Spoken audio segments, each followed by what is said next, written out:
Hello guys. I wanted to discuss the new content with you guys before we get into any chill matches and stuff like that. I'm also just partially trying to capture the chat here on the left so I can get everything working. But how are we doing? Hello, lawyer. I see you there. Hello. Let's see if I can at least get Twitch chat working whilst I work on the YouTube one. That's not working the way it should do. That was my own ara, but like natural. Hello, Ria. How are you doing? Welcome, welcome, welcome. As you guys can see, I'm going to be showing it on the screen here. I'm not going to go through like every single, like image because I think some of it, is kind of minor stuff. But some of the stuff that jumps out to me, I think we'll discuss a lot of the changes to the persona web.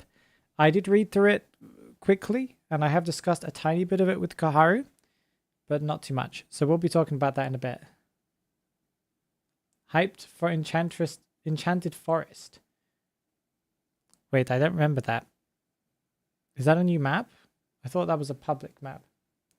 I remember they announced a public map. I'm not sure if they announced a map. Is this gonna work? Well, even if it isn't, I can see you guys here anyway. Okay, so I just had this image up. I don't think there's much to say, to be honest, about this one. I don't even remember what this announcement was. This one is for like Ivory Tower stuff. So we won't look at those kind of things. Let me scroll up on the Discord and get the link to one of the first things that was announced in the IDV News channel. As you can see, I'm using Molvab browser right now, so you guys can see everything nice and clearly. Oh, there's a lot to look through. Okay, do you guys want me to talk about the photographer S tier skin? I guess you guys do. So 1 second, let's get that going. That's not what I wanted. Where is it? Here it is. And if I put that behind me, there we go. Can everyone see that okay, right? You guys can. Maybe I can like zoom in a little bit so we're not letterboxing so much. That's kind of okay, right?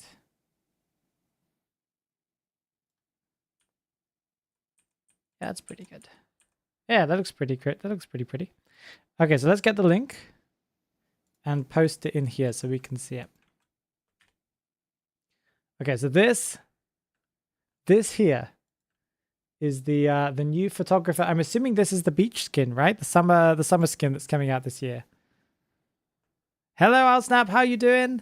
Hello. I've forgotten what your name was. The person with the Japanese writing. Hello. How you doing? I recognize one of the symbols as being no, and that's the only one that I remember. The new side mode. Oh, wait. Yeah, you're right. Did they announce anything about that, lawyer? I haven't read through everything because apparently. Don't you got to mention BQ Ivory skin? Don't show him. Why not, Ria? Why Doggo is huge? Doggo? Oh, from the previous image. Hello, Kibbles, and hello, Haru, by the way. Kibbles says, I'm sad they released a bunch of news and nothing about a wildling skin. I can imagine you're very sad about that, yeah. Abigail, hello. Wig standing on business. What? Just folding laundry. How are you? We're doing great, Alsnap. Thank you very much. Okay, so thoughts for me. Thoughts on this skin. Yeah, right? Let's talk about it.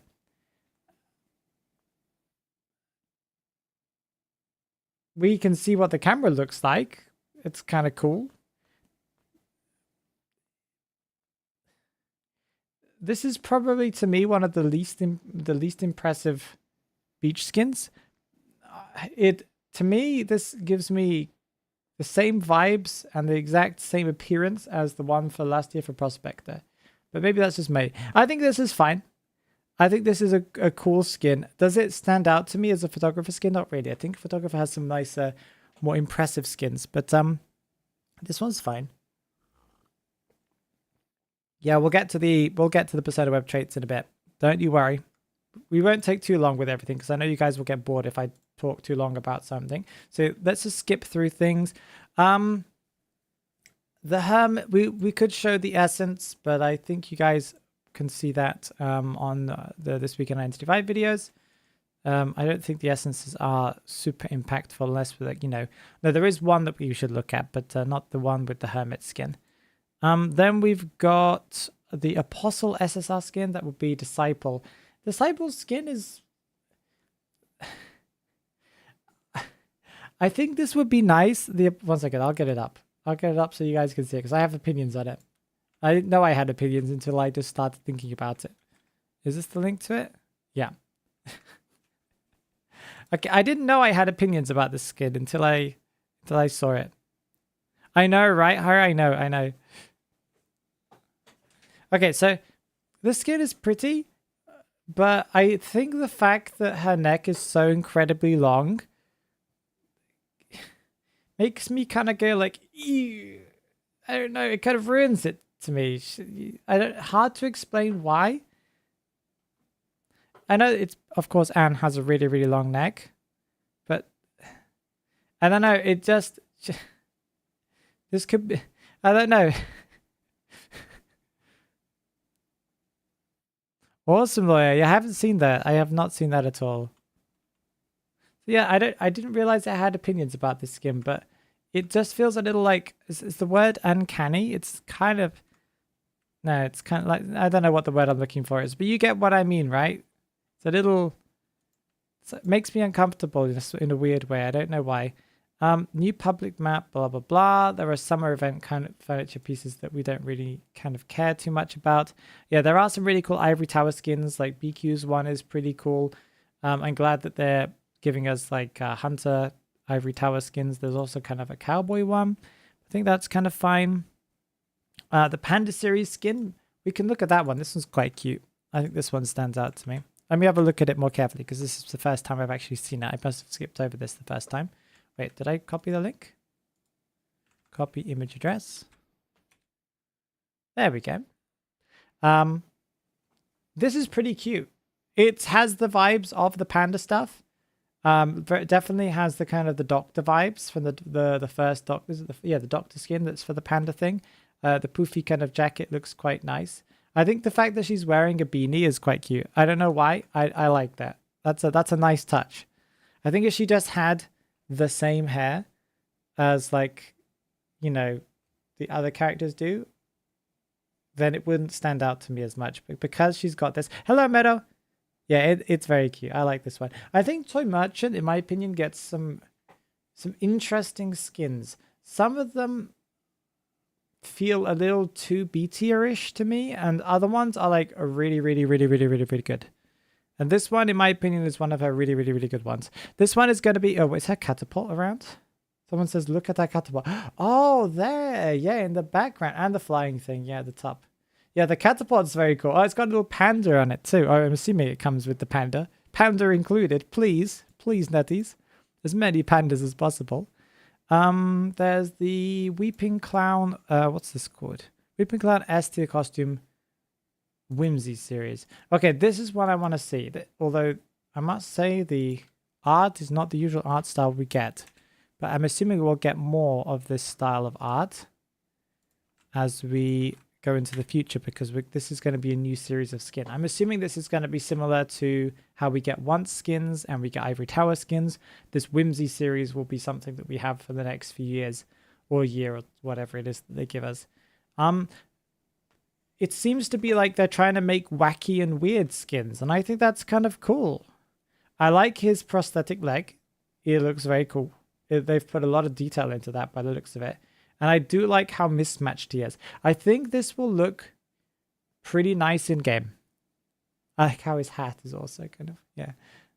Yeah, this is pretty cool. I think the developers wanted to create something like really weird. And if this is what the skin looks like, I'm very pleased. I don't think it's like my favorite skin ever, but I can see there's a lot of love put into this skin from the artist. And to me, that makes the skin much better. If you get what I mean. Well, I like it when artists kind of just sit down and start drawing super weird and wacky stuff. And I think NetEase has been you know, has had some essences where they've kind of just gone like, whoa, we could do whatever we want. But it would be nice if they did it more often. Yeah, it does. You're right, Abigail. I think that might be kind of what the theme is. Yeah. But yeah, okay. I think this skin's really, really cool. Okay, so okay, this is what I wanted to look at. Now, Qist. If you don't know who Qist is, he's the new hunter that's coming up. I feel like a lot of people were not impressed by Qist's default skin. And I feel like a lot of people have now become Qist shrimps.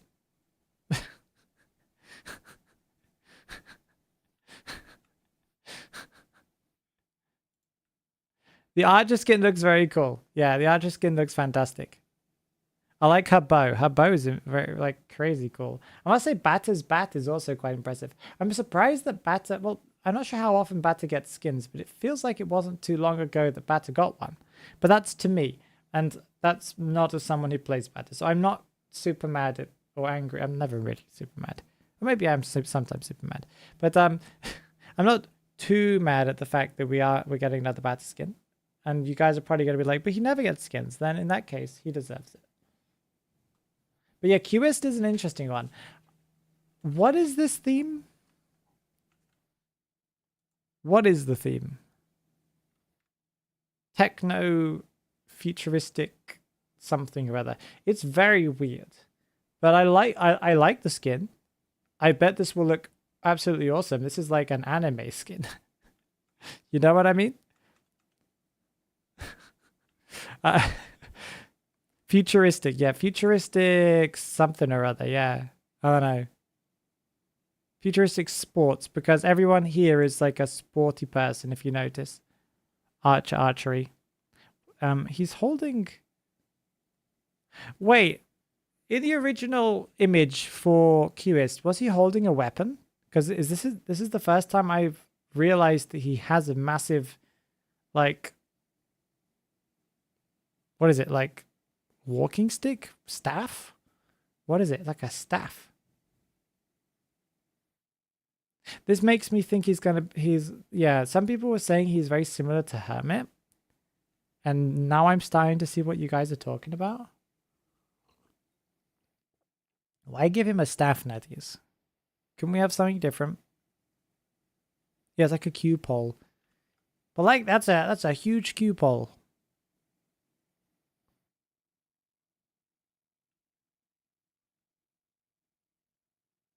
I must say I don't play whatever the game is.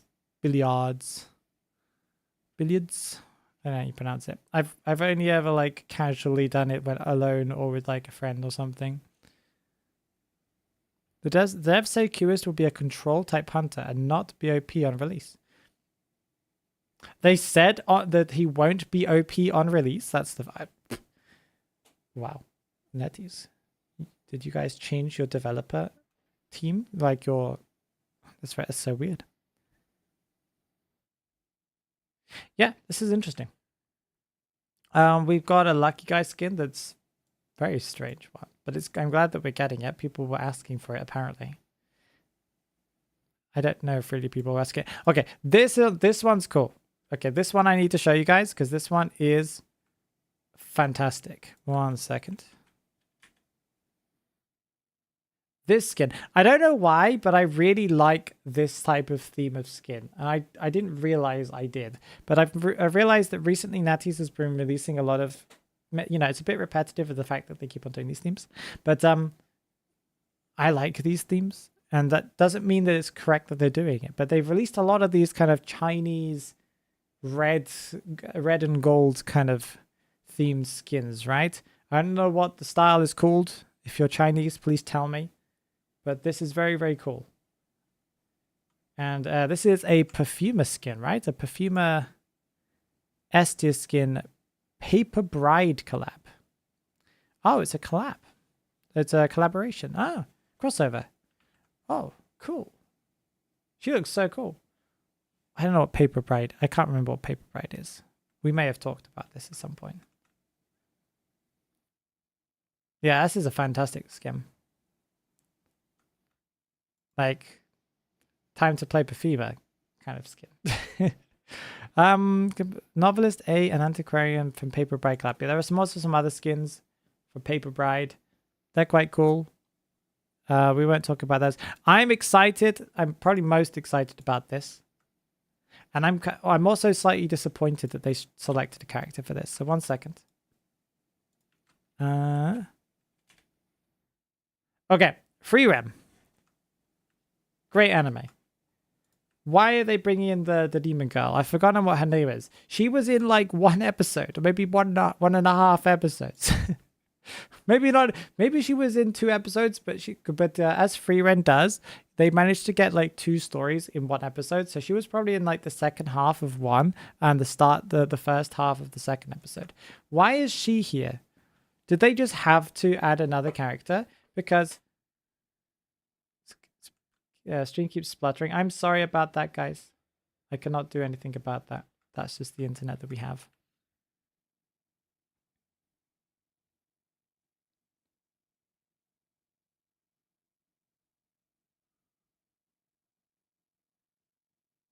All right. Hey, Nabe, welcome.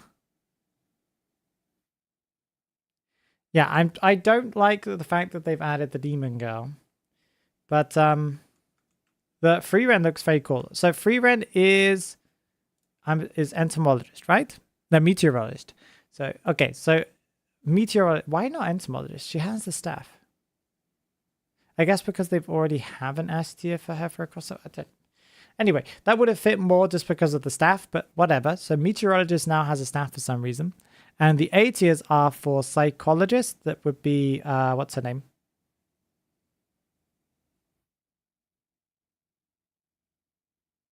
Fern. There we go. And and then we've got patient that is playing, I've forgotten his name. Him. I said I'm watching this with my wife. He hasn't been introduced with the character yet. I've already watched the whole season, but it was a while ago. That guy, the fire guy, the fire guy, the punchy guy, the fighter guy. Then we've got, I'm assuming priestess is going to be the demon girl because of the horns. Spoilers. I should have said that from the beginning. I don't like it. Demon Girl isn't very important in the anime, okay, guys? At least I don't. Maybe she comes back later in like season 2. I don't know. I don't know. And then we've also got a Knight S tier skin in the shop, I think. Is it free? 1 second. Let me just read. I'll read it in a second as soon as I get the image up. I forgot what the name of the character is. What's the name of the character? Man, it's because I haven't watched the episodes for quite a few weeks now. But this guy. Himmel is the... Is it? Himmel? No. Himmel is one of the characters. I think he's the dwarf. Whatever. This guy is apparently an S costume shop with S accessory. Interesting. I guess it makes sense that he would be in this. I think I said that he would be in this. And then there's also going to be an Explorer A tier costume and Meteorologist A accessory. I think it's upgradable. I remember someone posting that. And the A tier reward, I think, is going to be the priest guy. Not the elderly priest guy, but the priest guy that is like in the newer generation of Frieren's party. Yeah. So that's kind of cool. I forgot what his name is, but you know the guy.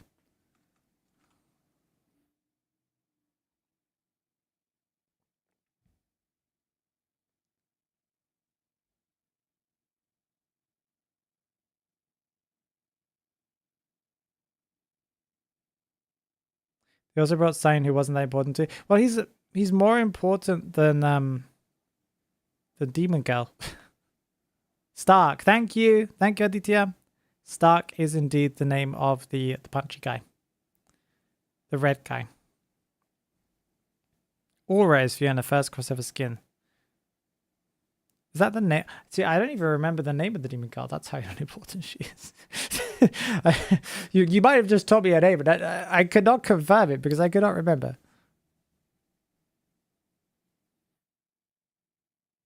Yeah, I'm not giving any details about Aura apart from what I've said already.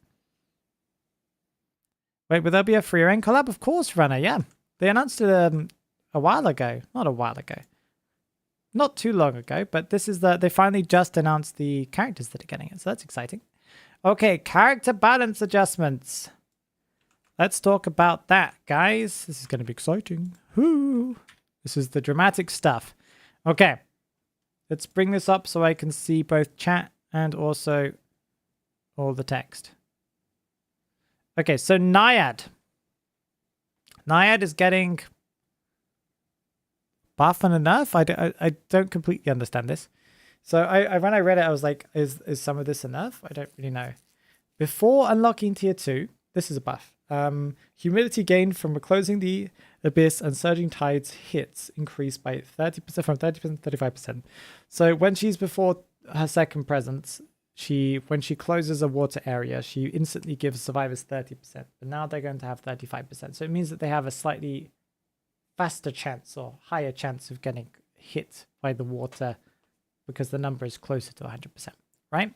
And also from dashes. But when she gets to full presence, I believe she gets 50% for both, maybe? I don't remember if it's for both. But yeah, definitely for closing. I'm not sure if it's the dash that gives 50% as well. Maybe it does. So that's a buff. That's an early game buff. That's quite cool. That is quite impactful, I'd say. We've also got billowing waves. That is... Wait, surging tides, billowing waves. What's the difference between billowing waves and surging tides? Surging tides is the swim. What's billowing waves? Does she have an ability that I'm unaware of?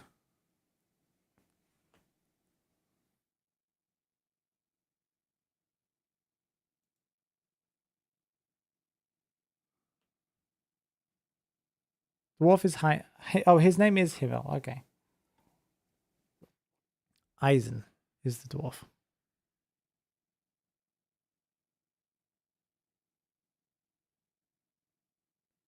Harry, can you explain what billowing waves is compared to surging tides? Maybe I need to... One second. I have the game open in the background. I look it up because Harry might be typing stuff out and he might be considering how to say it all. Also, my tablet has been frozen for the entire... No, I started doing it at like 10 to 9. So, yeah, 10 to 10, sorry. So it's already been doing it for like 35 to 40 minutes. It's been stuck there. It's beautiful. Beautiful tablet that I have. So... Answer.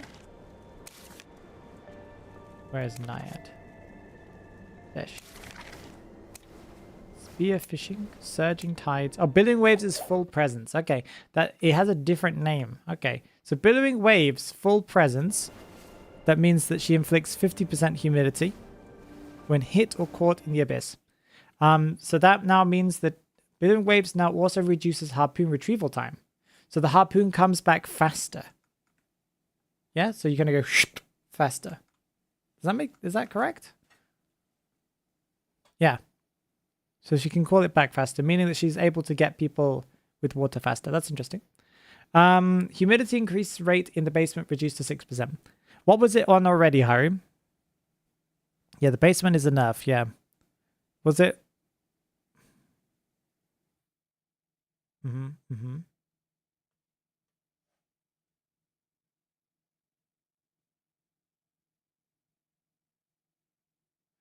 Okay, anyway, let's talk about Enchantress. Enchantress starts with 1 stack of guard. Okay, I think that's fine. Yeah, she's a painter. She's annoying. She's an annoying survivor, but I'm not sure how strong she is. She's just annoying. Guard accumulation speed is reduced by 25% when near a hunter. So she gets stacks slower.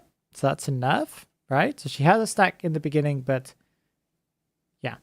Maximum reduction in guard accumulation speed from additional guard stacks lowered from 77 to 66. Oh, so the maximum slowdown, right, is now slightly better. So you can get maximum stacks faster a little bit, I think. Maybe I misunderstood that. Initial guard stacks no longer reduce accumulation speed by 11%.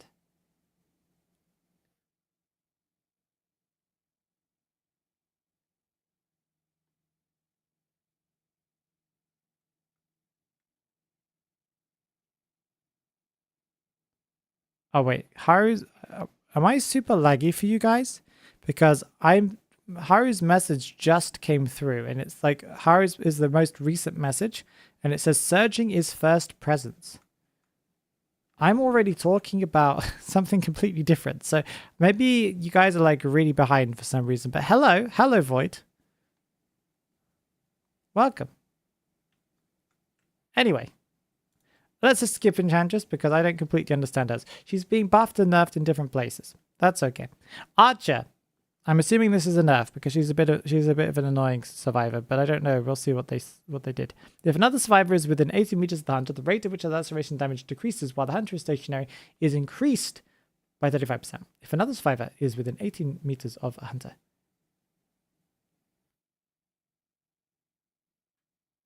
Yeah, so if there's a survivor nearby, the disappearing of the bleed out, if you stand still, is faster. Okay. So that's enough. Keel bow and crossbow cooldown increase from 12 to 14 seconds. Okay. That's a pretty fair one. Fire Lady's one's the most impactful here because Fire Lady's going to lose all of her voice and sound effects when she's invisible. That is the only way, apart from like physically crashing into her and you feel it because of course your character kind of gets displaced. That's the only way you're going to know where she is now. So there's a lot of mind games in it. And I do understand, like, there is some... I do have some opinions about it in a way that I think that it felt kind of fair to hear her voice. But it also felt like sometimes it was a little bit too much. So instead of completely removing her voice lines, it would have been nice if the voice lines were more, like, quieter. Because, like, this is how DBD did it. Maybe.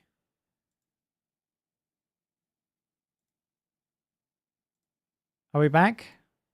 Yeah, we're back. Hey, guys. Hello. Are we better?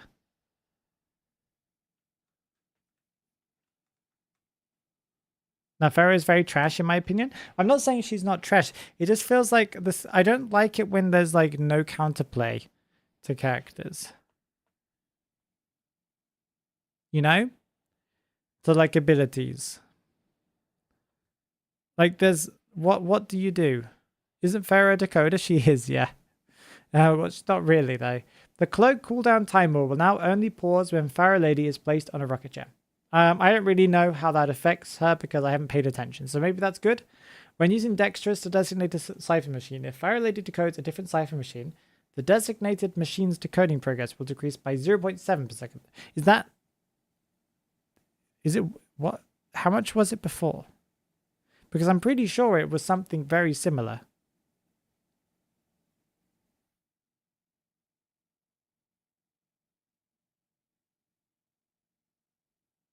Well, this is upcoming content for you. This is upcoming stuff. If Cloak is on cooldown and Fire Lady uses the aromatherapy cane, Cloak's cooldown is immediately reduced by 10%, by 10 seconds. That's pretty cool. Meteorologist's kind of a nerf as far as I could tell. It looked like a nerf, and I was a little bit surprised. So Gale's controlled duration when pushing hunters and obstacles now affected by Rage, Desperate Fight, Addiction, and Peddler's Metal Affinity. I was surprised it wasn't already, to be honest. Stratus durability consumption increased to 50-60. So it's now higher consumption. Rainfall consumption increased to 50%. So basically they've just nerfed her. Like all around. Pretty much everything she has. That's interesting. Okay. Oh, okay.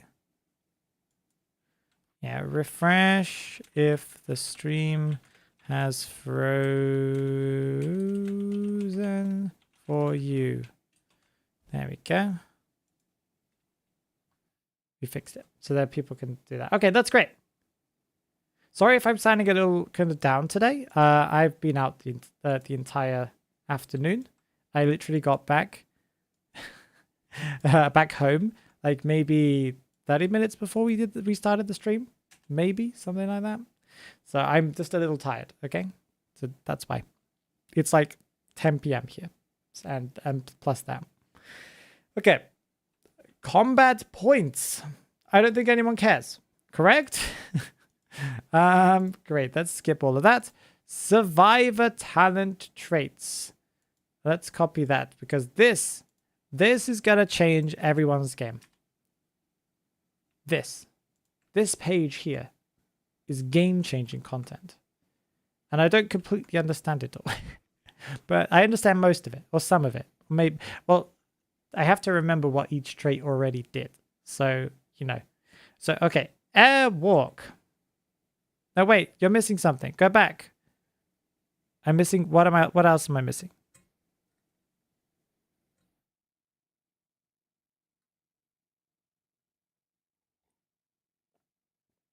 The last part.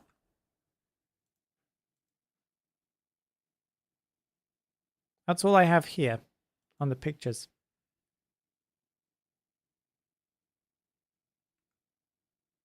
There's a significant change.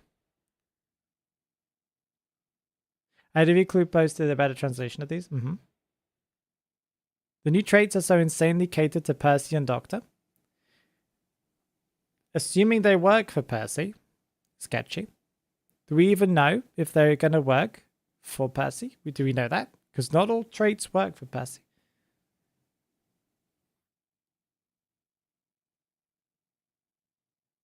Final deduction phase. 1 second. Ah, yeah. The final deduction phase begins when only 2 survivors remain. Starting 30 seconds into a match, both survivors and hunters will reveal their position for 5 seconds every 30 seconds. This exposure stops once the exit gate is activated. Starting 30 seconds into a match, both survivors and hunters will reveal their position. This exposure stops and once the exit gate is activated. What does that mean? The start of the match? 30 seconds into the beginning of the match, and that survivors will be revealed every 30 seconds? Oh, when 2 survivors are left. Okay.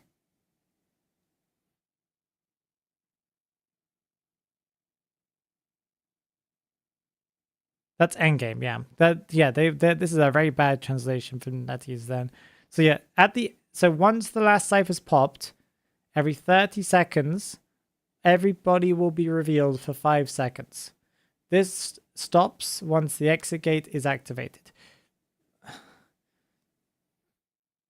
30 seconds in IDV is a very long time. Like a really long time. Especially endgame. 30 seconds is... How much is that of a cipher machine? That's almost half of a cipher machine. Yeah. It's quite a long time. Yeah, I'll read that the thing in a second. I'm just reading that out. It's not on the screen right now, but it's I've got it here. So that's useful, but that's only in those situations. I think this is to stop the situation of people just stalling exit like end game way too much. NetEase is like, come on guys, finish the game. Our queue times are super long.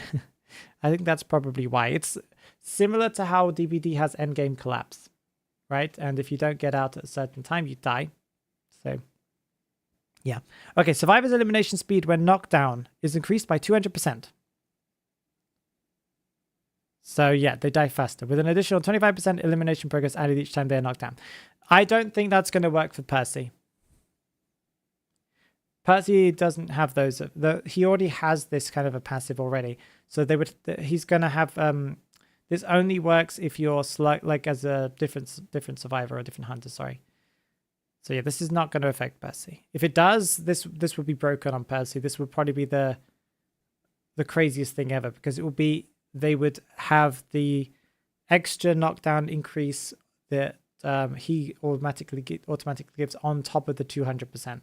So people would die. I think Percy bleeds from 0 to 100% in 4 minutes. He's like a minute faster than default. So it's like it's either 3 minutes instead of 4 minutes or 4 minutes instead of 5 minutes. I can't remember how long it is. So this would technically mean that people, well, what's 200%? That would be 2x. Am I wrong about that? How long does this take to bleed? This would mean that Percy would bleed everyone out before like they even got to, you know, they would be dead. They would just be dead. They would not be able to get up the first time. So this doesn't work for Percy. But this is really good because they're forcing bleed out to not be crazy. I think people do get a little bit toxic sometimes and just leave to bleed out all the time. And this also means that the bleed out strategy as a whole is playable. And I think that's okay. I think people get very mad about leaving people on the ground to bleed out. As long as the hunter is actually doing something and he's not just bleeding you out for the sake of being toxic, I think that's fine. If it's part of the strategy, fair enough. You now are a mobile a rocket chair, basically, because you can go anywhere you want. I don't think this is too bad. So this kind of makes it so that hunters like Smiley Face might be more viable now. Because Smiley Face hunters often slug, not just for being toxic, but also because of a strategy of the fact that it takes longer to heal when you hit people with the slow healing thing. But okay, let's talk about, that's interesting, but I don't think it affects the character that I play. And I do think that will change strategies a little bit and maybe make some hunters a little bit stronger, but it also changes up how gameplay can play. And I think that's fine. Okay, talent adjustments. Airwalk. Reduce footprint duration by 1 second. No additional signs of injury are visible when injured. So if I go over to IDV real quick and I just look at Airwalk right now. Wish I could just... Where is Airwalk these days? It's somewhere. Snooze, self-deception, companion, sneak, shelter... Cold, Mech Elite, Saver Combat. I'm sure it was one of the side ones. Will to survive, great power, healing, airwalk. There we go. So, default is 1 second. Trails disappear 1, 1.5, or 2 seconds quicker. So what does this mean? Reduces footprint duration by 1 second. Reduces footprint duration by 1 second. It already is 1 second. It's 2 seconds max. So are they changing it so that it's shorter? Is this a nerf?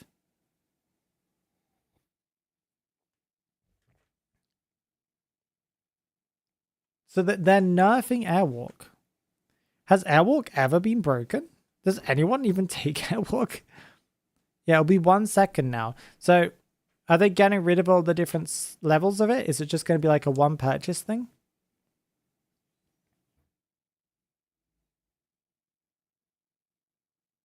Explorer does. Okay.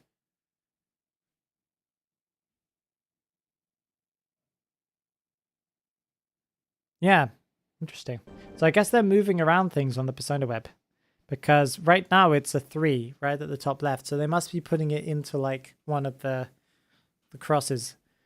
Okay. And then that means that there aren't going to be any kind of planned effects underneath you. Okay, symbiotic effect. Movement speed increased by 10% when moving towards the survivor in rocket chair with greater increases the farther away the survivor is. So you are faster, 10% faster, and then all the way down to 6% faster as soon as you get closer to the rocket chair. Symbiotic effect currently is sitting at 6%, so that's a buff. So if you're really far away from the rocket chair, you get it's a one-time purchase already. So it means that if you're really, really far away, you're 10%, but the closer you get to the rocket chair, the closer it gets down to 6%. But that's still cool because overall it's net positive. Okay, Survivor's Instinct decoding speed is increased by 7, 20, 40%. Whoa, when 1, 2, 3 survivors have been eliminated. Isn't it 10, 20, 30? Let me check. No, it's 5, 15, 30. Okay, right now it is 5, 15, 30. It's going to be maximum 40%, and the second one is... That's kind of... Woo! I'm a big fan of Survivor's Instinct. I think it's a great trait. They're making it even better. That's interesting. You never use it? Yeah, only when you're yes, I know, but the second one is also higher because it's currently 5, 15, 30. So it's now going to be 7, 20, 40. So you're getting an extra 5% when they're a second person, and you get a couple of percent more for the first person. So that's still pretty impressive. That's still pretty impressive. And I believe this also works in 2v8 as well. So you get like a pretty big buff there, I believe. So yeah, 2v8 is going to be a bit of an interesting one. Okay, brewing effect. After the accelerated decoding phase begins, survivors not decoding gain a 1% decoding boost every second. Up to 12%. This effect is removed after decoding. What is brewing effect right now? Isn't that the one that protects you? Like, it gives you like a movement speed increase? No, that's Weber's Law. I haven't looked at the Persona Web for such a long time. Because it really bores me. Because there's nothing fun on it. Where's brewing effect? Which one is brewing effect? Symbiotic effect. Survivor's instinct. Weber's Law. Herd behavior. Is that it? Oh, it's the decoding one. Okay. So currently it's sitting at, so who are not decoding will receive 1% decoding speed every second up to 10. So it's going to go 1% every second up to 12. So the maximum is higher. Everyone not decoding, this effect is removed. Okay, so that's just a 2% buff. It's still more decoding speed. If you include Survivor's Instinct, that's quite a big change, right? Because that's a 5% increase if one survivor is eliminated for like a few seconds, right? You know, it's people complaining about Cypher Rush have more reasons to complain. Okay, mutual support reveals survivors within 18 meters. You and the injured survivors who are not being pursued can see each other. Reveals survivors within 18 meters. Mutual support. That's one of the closer ones, right? Mutual support. I'm trying to find it. Distraction, mutual support. Ah, I don't think I've really taken this trait before. So, mutual support. You and injured survivors who are not being pursued can see each other. That's just all it says here. And here it says, reveals within 18 meters. You and injured survivors who are not being pursued can see each other. So, basically, it's a nerf to mutual support.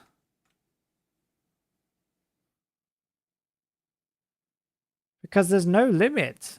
And why is this within 18 meters? They're nerfing it. They're like, you have to be within a specific radius.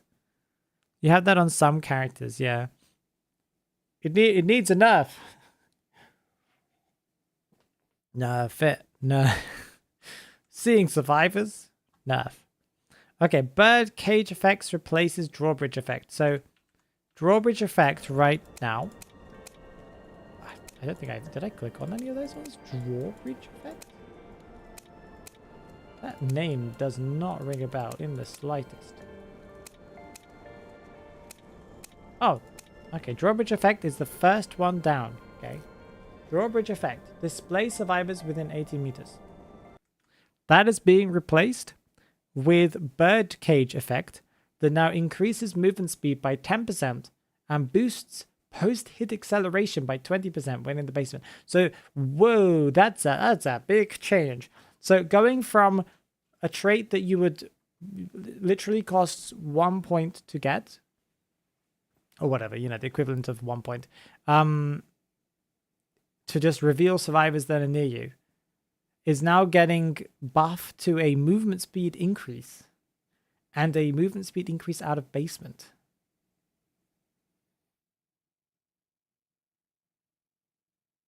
Oh, all in basement. Sorry, all in basement. Movement speed increased by 10% and boost. Yeah, sorry, all basement. But that means it's a big basement count. Ah, okay, okay.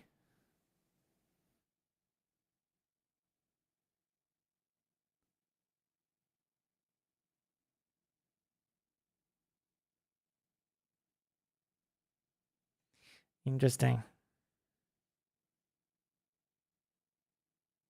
So we kind of use this because good players will not go down. Well, but if you do go down in basement, you're probably going to take it anyway. If you're taking Tide Turner. If you're taking Tide Turner, you get this by default because this is the first one down.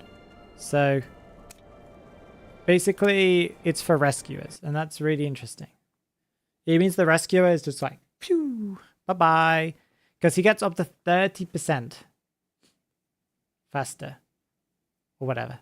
Kind of, whatever the 20% increase to post-hit acceleration. You know, basically. It's basically a one-hit get out of here. Tanker hit, leave, basically.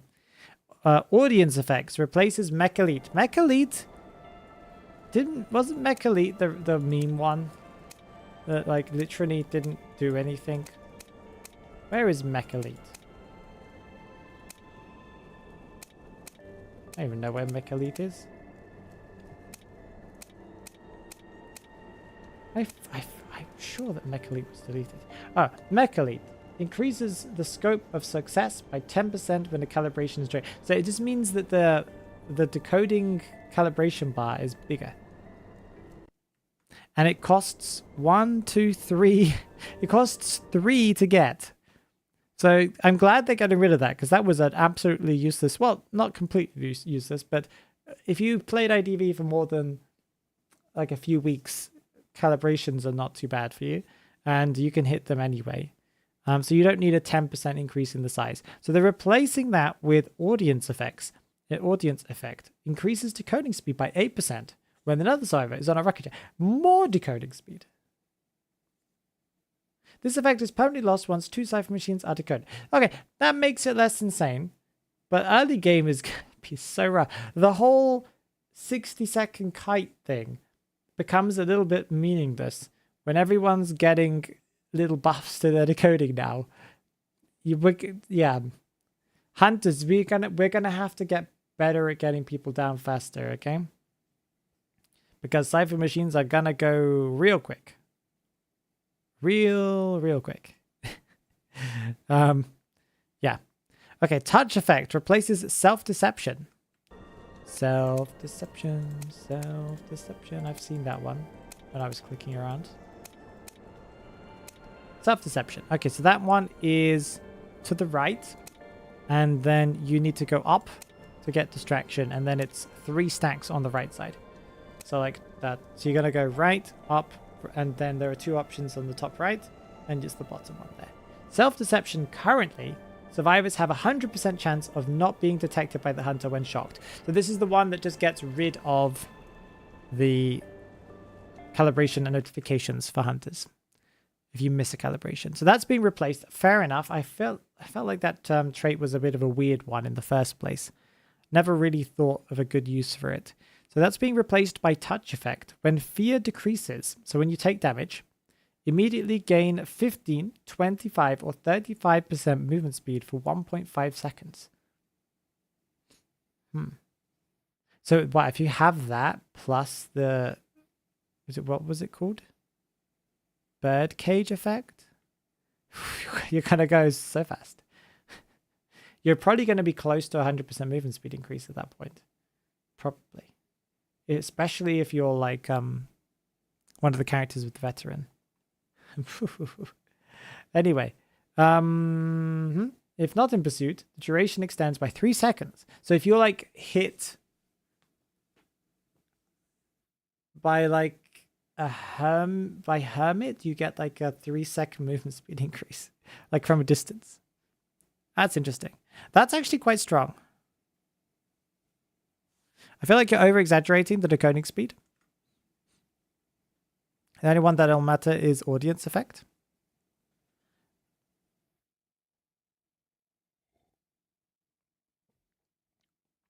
It depends if they see the benefit of survivor's instinct. Especially if you're planning to get ties, then you will definitely go and take survivor's instinct. If you're planning to get the win and you think that you can because your team is very, very good, then survivor's instinct is not useful for you. But if you're a team that expects to get ties and goes for the tie in most situations, that's a strategy, right? Then survivor's instinct is the best trait. Yeah, exactly. We need to look at the hunt. Yeah, we need to keep this in contrast to the hunter's traits. I haven't talked about those yet. So we're just taking these things as the survivor the survivor changes on their own, right? In a bubble. How does this affect if this was added to IDV right now and the hunter's stuff wasn't added? how much, how would this change? This would be quite painful for hunters, but hunters are also getting benefits, right? Clarify that. But yeah, interesting, very interesting. I think that movement speed increase is actually quite impressive because that's like a little mini veteran buff. Like a mini veteran hit buff thing. It's quite interesting. You do have to invest in it though, because it's quite far away. So you would need to it's not something you would get passively unless they're moving it around. But yeah, that's very interesting.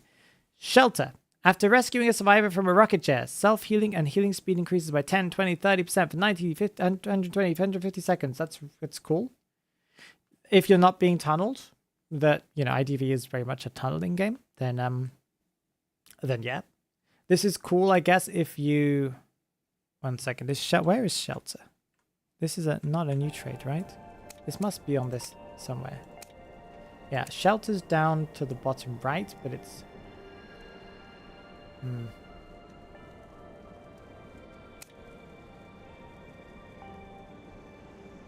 Wait, what's the difference? 10, 20...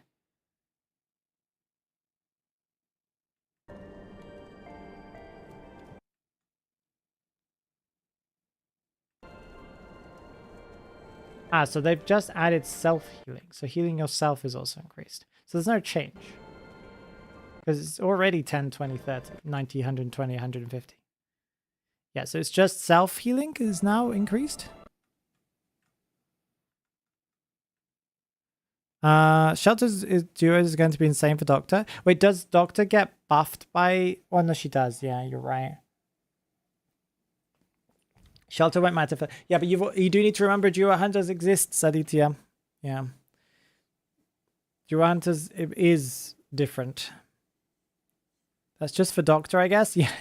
Doctor's already pretty much 100% heal like speed. No, most of the time.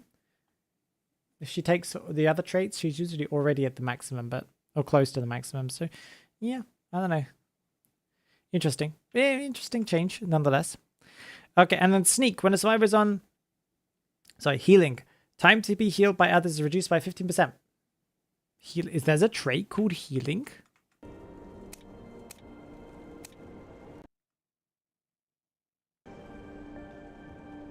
I think they mean Doctor. I don't think there's a trait. Although there is a trait called healing. This is the first time I've realized that. There's a trait called healing, guys. It's the one next to airwalk. So understandable that I probably haven't really remembered that it was called that. Teammates heal you 15, 20, 25% quicker. And time to be healed by others is reduced by 15%. Full stop. While injured, healing progress increases by 0.3, 0.5, 0.6 per second up to 30, 40, 50, 60. Woo! Okay, that's a big change to healing. I cannot tell. That does seem pretty cool. Yeah, it's a very creative name. That was what I was thinking as well, yeah. Yeah, so this is interesting. Yeah. So it can get better.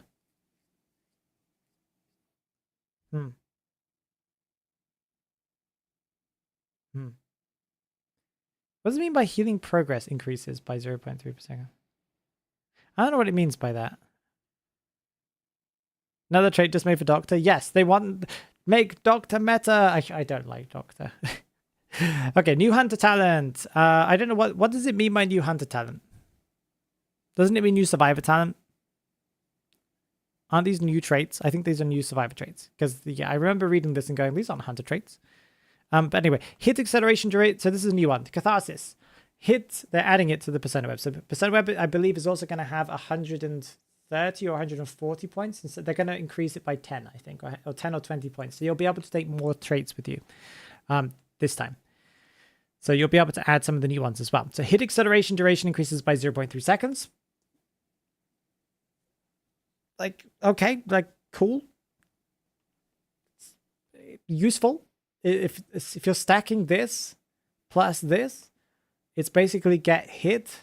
So what was it? Like audience effect, right? No, touch effect. If you use touch effect and you use catharsis and you use birdcage effect, basically you're just like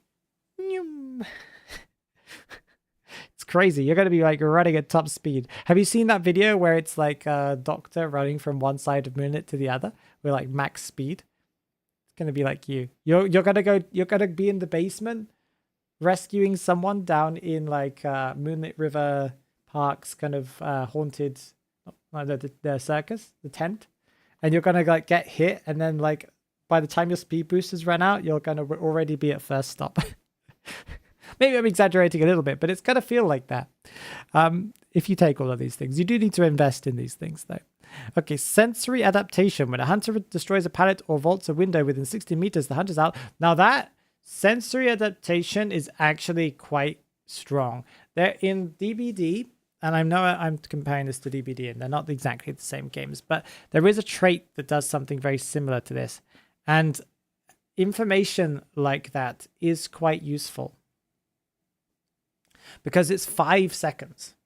It's not like you just see the animation. You get to see which direction they go. So this really does mess with mind games. And this will be very useful for people who love kiting.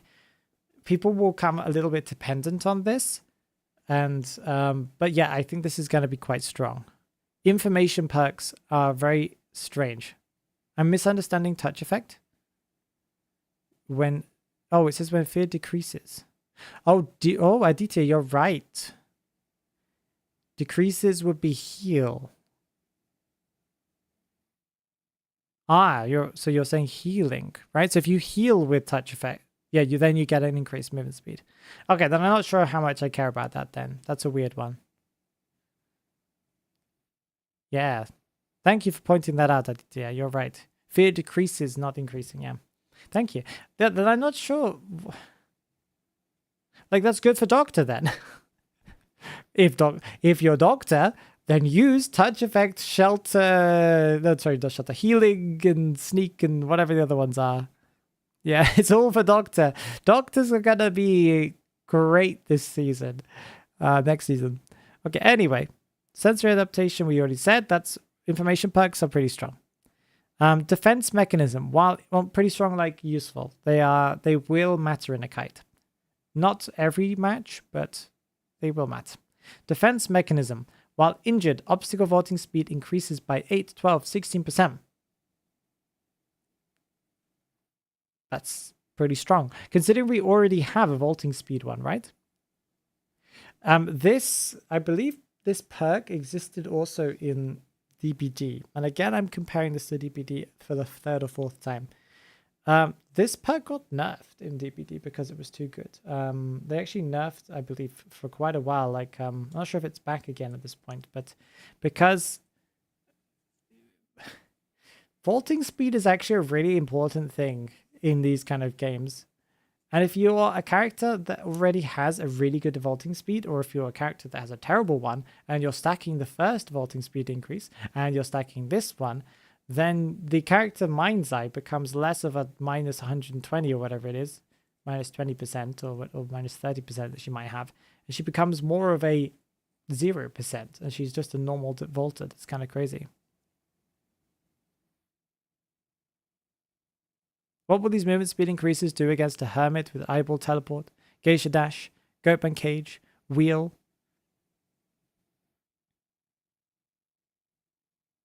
Well, you could say that for anything, no? What's any of these effects going to do against eyeball, teleport, geisha dash? Basically, you don't put yourself in situations where that matters. We're just talking about the effects, how it's going to be very useful. If Doctor is playable. Oh, talk about Doctor. Well, people play Doctor. People still play Doctor. And if they haven't buffed her, it's because she's okay. I'd assume. She's winning enough. This is just going to give her better kite. Are we complaining about her getting better kite? I am. Because she annoys me as a character. Because Doctor has nothing else to help her kite. Yeah, but she has the ability to heal. And she has the ability to heal other people incredibly quickly. If you play her as she's intended to be played, and you also are decent at kiting, then she's very, very good. Not strong, maybe not like A tier, S tier, but does everything need to be S tier? Not in my opinion. I think she's a solid, passable character. No? As a doctor, her job is to assist. I'm pretty sure that's even in her... 1 second. I'm going to click on doctor. Where is doctor? Where is doctor? Doctor. She is a contain and assist. So she is definitely meant to be an assist. But she's also meant to be a container. But the fact is that she can heal really quickly. And she's also able to rescue again if she doesn't get bonked. And if you're taking this, whatever it's called, if you're playing Doctor Rescuer for some reason, you might be. The trait that gives you the increased movement speed out of basement is, I guess, okay. But basically getting any of the other hits ones, whichever one that gives you like a movement speed increase. Yeah. Yeah, I think it's fine.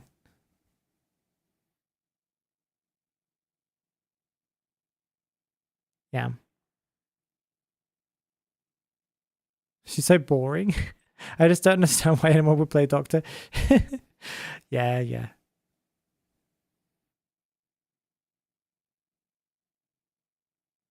Yeah.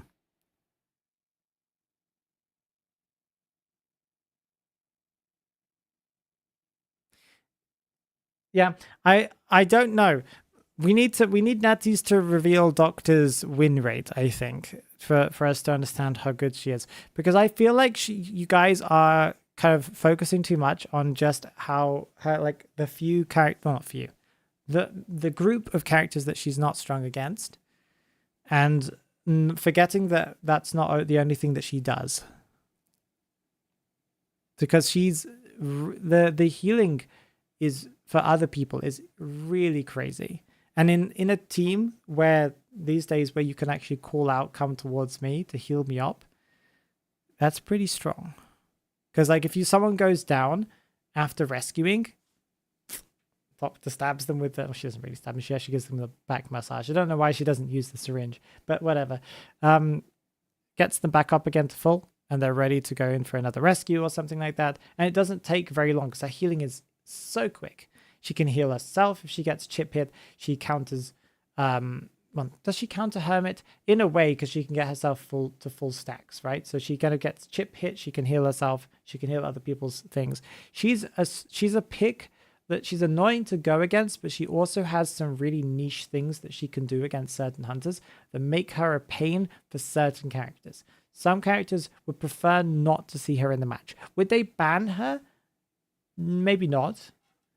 But would they prefer not to see her after they banned Priestess? Yes. Do you get my point?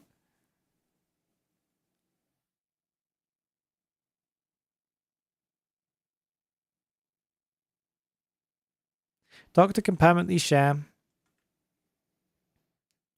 damage against a hermit. Yeah.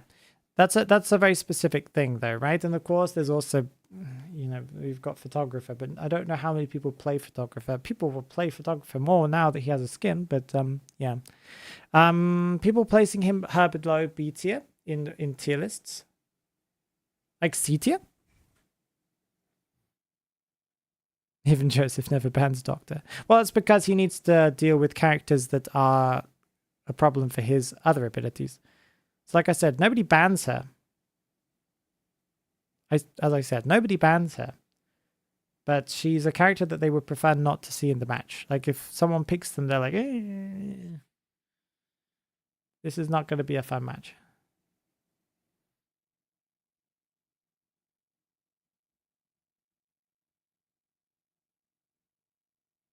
Yeah. If Doctor camps pallets against Hermit, she dies. Yes. But at least from my experience of seeing people how they're supposed to play Doctor is you take the hit and then you use the movement veteran speed buff to go really far away and then heal. And you do your best to get hit in a pallet. So you just drop the pallet as you get hit and then you go zoom and you go really, really far away. They break the pallet. By the time they've broken the pallet and they've caught up to where you were, you're already basically fully healed. But, you know. She's an interesting character, yeah.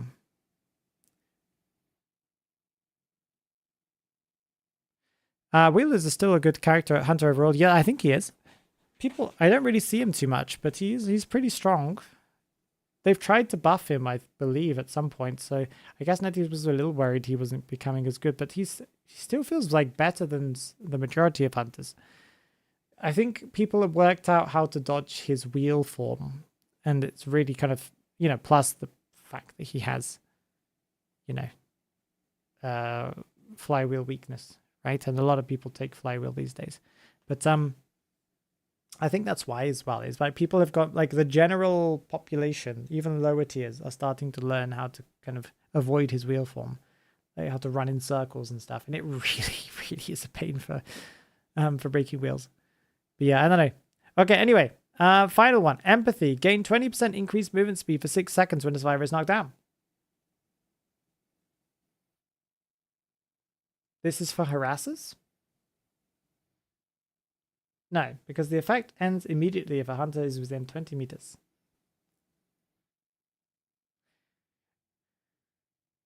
So it's definitely for harassers, but I guess Ganji, this is like, is this really, I don't know how useful this is for Ganji, because Ganji already gets a buff when someone gets knocked down, assuming that they didn't get knocked down immediately after getting knocked down, getting the first damage, right? I guess if you're playing Ganji Harass Balloon, then this is great because you get like an insane movement speed increase until you get to within 20 meters of them. Then you still have your Ganji buff movement speed increase for a little bit. So you can then go and harass with the ball. And that's good for Ganji, to be honest. Yeah, that's what I was thinking too, yeah. For Archer, who can shoot at quite a long range, so kind of... It's very strange. Yeah, I think empathy is good for harassers. If you're someone who wants to go and harass, do it.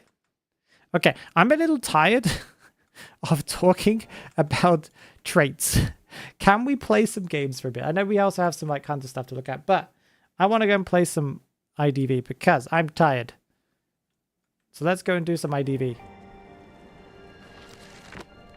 There are also some hunter traits to look at, but I cannot read through another page without my mind going crazy.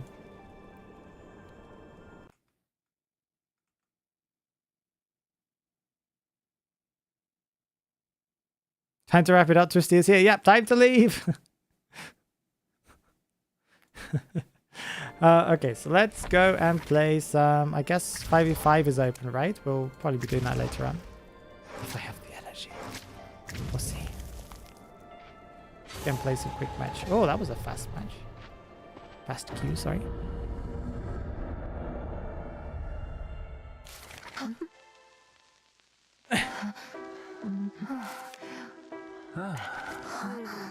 What are we playing? Night feels like a great rescuer, but also we've got Moonlit River Park. We could have some fun with not Smiley Face, Weeping Clown. Why can't I see chat for Twitch chat? They've changed the Twitch page so the chat doesn't appear when you've got it like split screened. That's annoying. I don't want to see myself. Okay, whatever. Whatever, Netties. No Twitch chat for me on the left today. What's that BQ? BQ who mirrors no one? And it's a EU. It's bots, no? Why would it be like an instant bot match? Maybe. Postman, mercenary, psychologist, could be.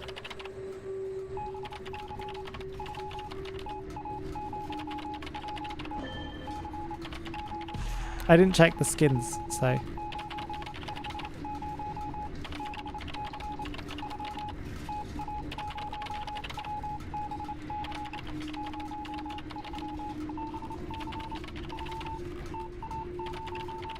They might be bots, yeah. The fact that no one's got hit yet. But then again, if I have a bot match, I usually don't have 39 ping. Because I'm usually I feel like I think they only have bots on the NA server. I don't think they've got the bot system on the EU server. We'll find out.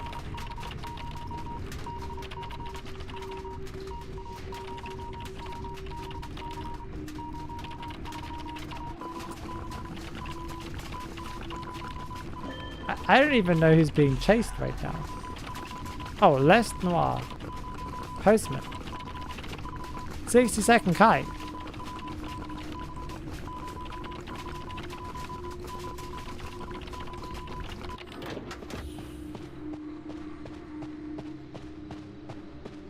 Someone's about to finish this cipher, so that's exciting. Are you a bot? You're wearing a default skin, so you're definitely a bot. Hi Jay, how you doing? Decode. Decode. Like no one's decoding. I feel like the fact that we've only... Did you forget something? Did he finish it?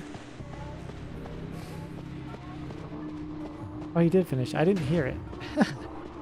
That's my mistake. No, you do. Why do you think your postman never uses his letters? Because he's a new player, maybe. I don't know. Seems like I got a bot match, yeah. Oh, you're on me now. It looks like you were considering what to do. Whee! I wasn't really sure whose side you were on, BQ, so... Oh, boop. I've forgotten how to control this game. I've been playing too much Elden Ring. She probably has blocking windows, confined space. You've used up all the pallets. Okay, well, we're just gonna use our ability then. Did he use all the ones here too? No, he didn't. What? Break it.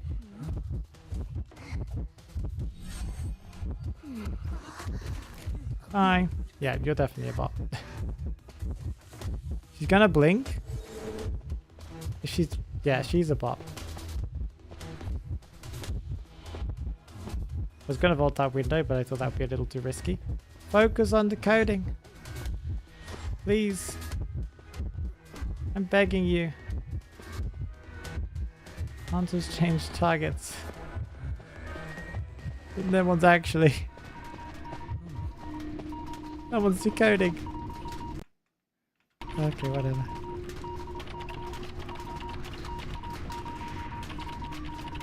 Bots usually can't hit you if you walk in a... If you walk in a straight line. Really? Usually they swing at you as soon as... That's the older bots, no? Also, hello Sorcery, how you doing? I'm just gonna pop this because I could not care less if the bots die. They've left me so many times to die. The bots. I just got a letter, Harry. Does that mean they're real players? If the mercenary dies, it doesn't really matter. I don't care. Side entrance is open, so I know where dungeon is too. Hi.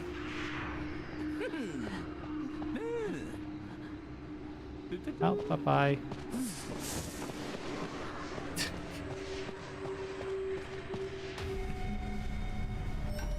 Yeah, but that requires me to play rank, Aditya. It requires me to play rank consistently. More than once every couple of weeks. And yeah, Mammoth I think does have bots, yeah. I think it's Griffin, yeah. Wow, that made my day. That was amazing. I want to put GG easy, but at the same time, I'm not completely sure if they were bots.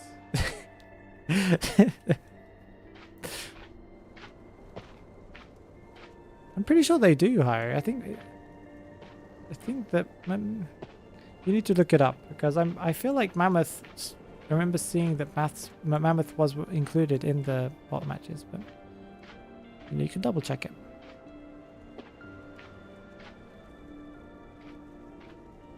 I like how they keep pinging stuff to them. I do, yeah. I was like, maybe they'll respond. They never did. I was aware that I was pinging to nobody, but that's fine. Hello, Mao Jojo. And do I feel like I recognize the name. Maybe I'll accept you. I don't know. Tell me who you are and I'll do it.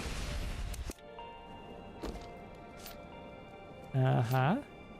Composer says, gotcha, thank you. I'll just try logging in then. And if there's any further issues, I'll let you know. Okay. Or tell me here.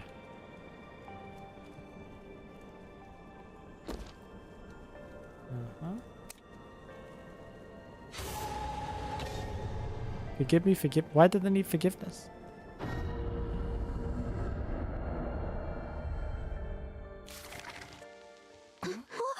They don't, at least in my experience, yeah. We got real players, guys.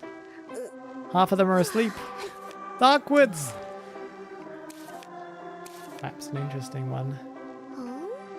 We could play Escapologist, but I feel like the verticality can be a bit funny because I think the tree house and also the building, the gamekeeper's shack, are both above the fog.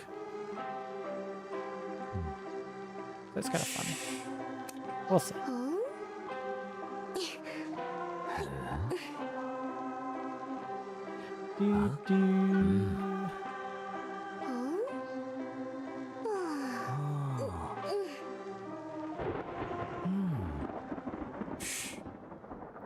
I have a feeling it's going to be a gamekeeper. If it's not a gamekeeper, it's going to be a photographer. Because I bet you there are photographers playing a lot because of the new skin. Imagine one day in a bot match, you just ping randomly, but this time one of the bots actually pings back too. Yeah. I don't know why they don't, because I think the professional bots, you know, when you go into custom matches and you select, not nightmare bots, but whatever they're called, you know, the advanced bots, they do ping, I believe. Can we have some of those bots in my matches? Oh, we have a fool's gold. I should have said basement isn't here. Area. Basement is at Riverside.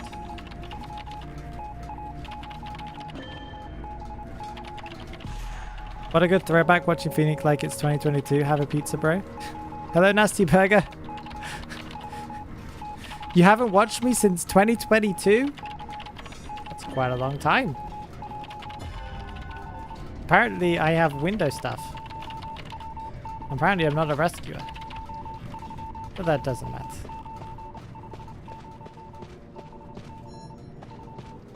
Lol. Yeah, they're gonna...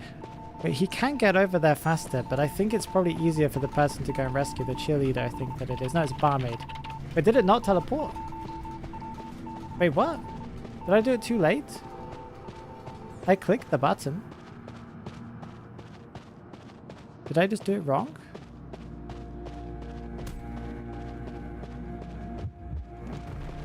I'm a little surprised.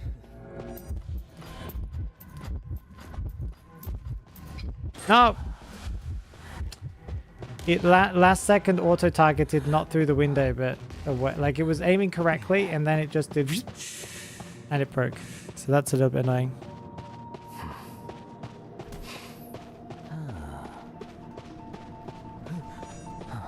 New chat system? Yeah, the new chat system is pretty impressive, yeah.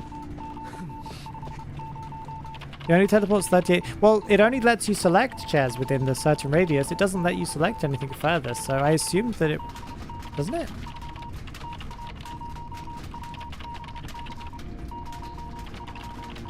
Ah, he's just dead, yeah. Oh, that was... It looked like it was before half. I just simply got bored with ITV. Yeah, I understand. I understand. I don't play a lot of it myself either, to be honest. I mostly play other games in my free time. I basically only play this with you guys. Okay, let's see if we can do this time. Come on, where is it? Let me do the little teleport thing.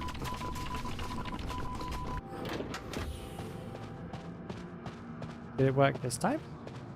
It consumed the last one, but didn't actually teleport them, so... Interesting.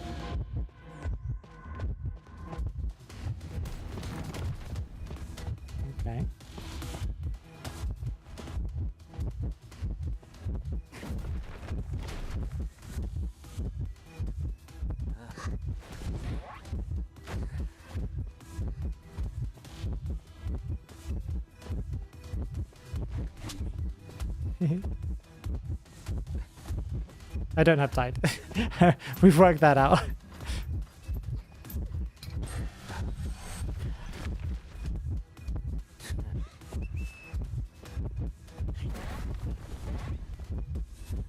Well,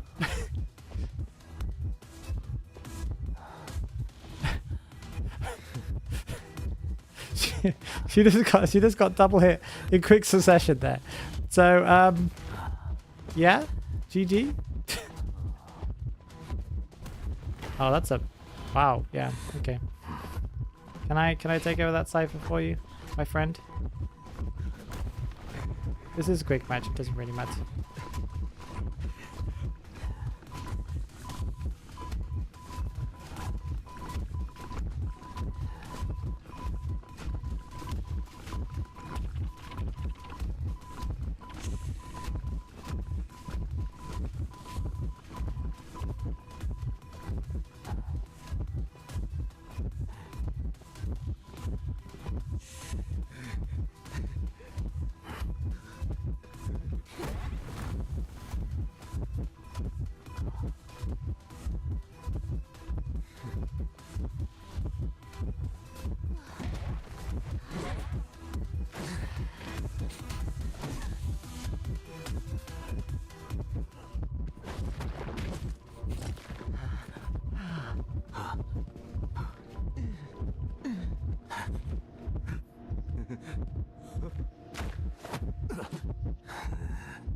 Well, anyway, me waiting for Paper League Chapter 2.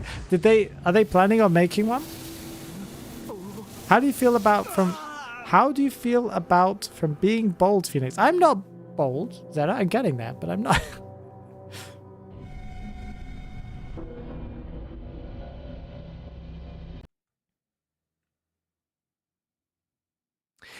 Fair enough, bro. Why not try to share different games you play from the other channel?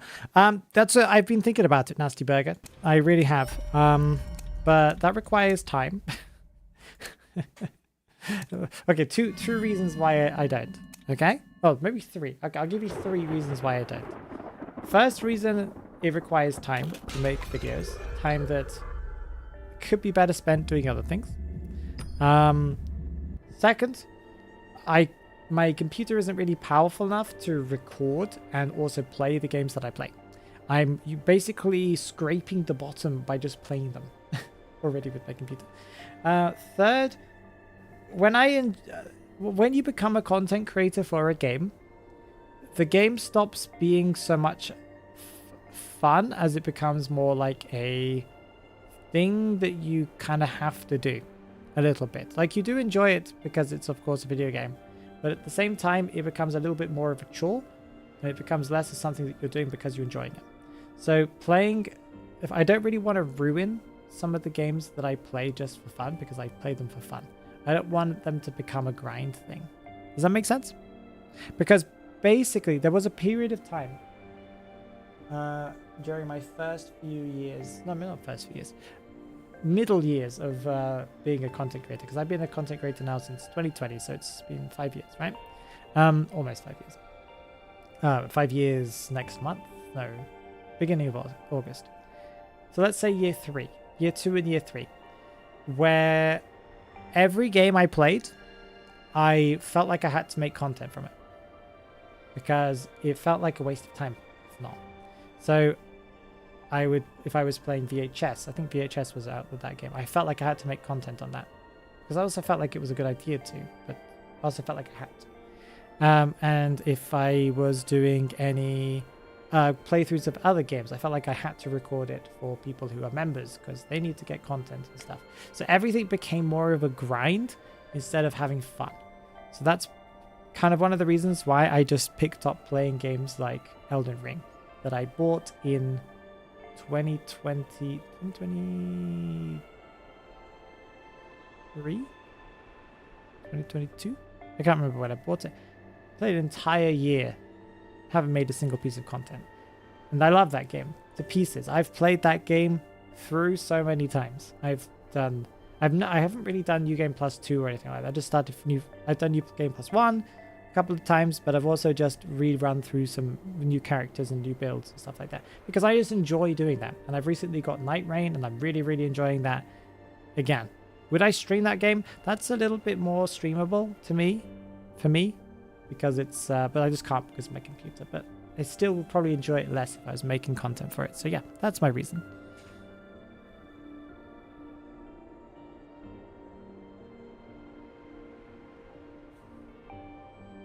Did that make sense? Was that a good explanation?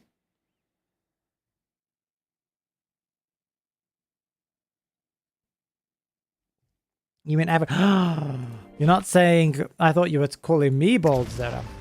I'm happy if you call me bald as well. I don't really mind. It doesn't really offend me.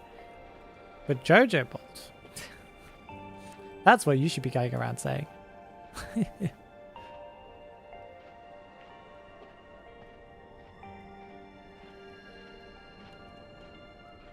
I mean, I'm not so sure. I'm not sure, but you do see now and then activity. What do you mean? What do you mean? Hello, Bia. Welcome, welcome, welcome. It's good to see you in the chat. Yeah, so basically that's my reason for not making content in other games. In the future, you know, I've really been tempted to recently. Like,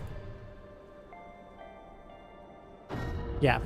But the problem is if I make content for things like Elden Ring, no one's gonna watch it because there are too many content creators that do it. It's an incredibly saturated game. Even if I did something more unique, it would still be, you know, it would be a very small chunk of the player base. It wouldn't really hit that many of the people. Night Rain has more possibility because I think Night Rain is going to, because it's more of a multiplayer online game, right? Compared to normal Elden Ring. There's more potential for it to be something I can make content for because I feel like it's going to die down at some point because there's a lot of hype around it at the moment because, of course, it's a FromSoft title. But I feel like people will just go to the next thing. That's probably going to be FromSoft's Switch game whenever that comes out next year or whatever else they decide to release or some other game like that. And I feel like Night Rain will become more of like a niche community kind of thing with a big community but a niche group. And then that's more potential for growth there, I think. Should play 2v8 so you don't get bots. Am I getting bots again? Hey besties!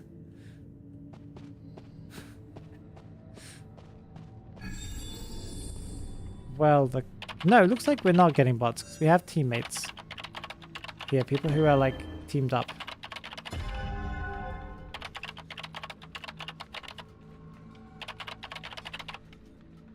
Meaning, say, hunter spawned in that direction? The bomb has not been. Oh. Oh, it's a ripper.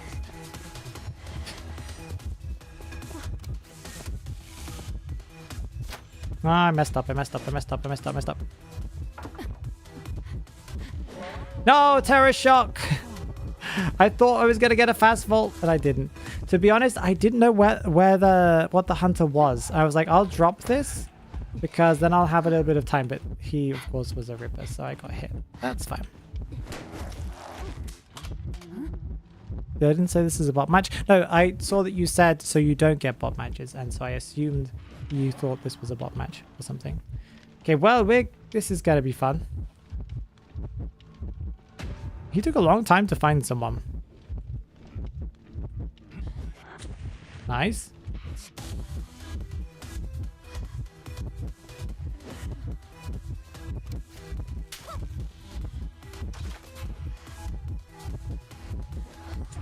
Oh, we still got hit by that. Is he not? Oh, he is stunned now.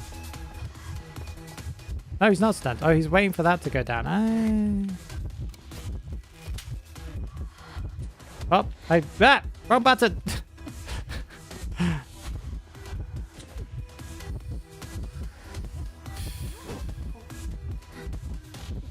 He has these foggy blades up so incredibly quickly. He had like one, and then he had another one, and I was like, I could barely get around a corner. The problem was I pressed the little crouch button before I pressed caps lock. So it ended up doing the first one first, and then the other one. This is a rematch, yes. Why? Okay, whatever.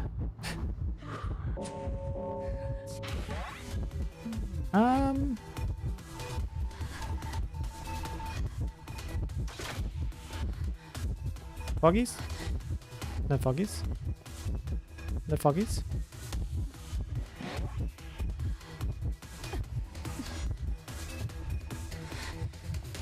Alright, I'm just gonna hold W then here.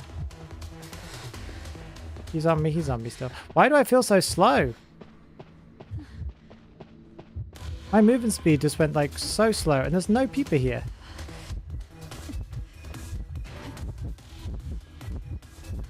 No foggies.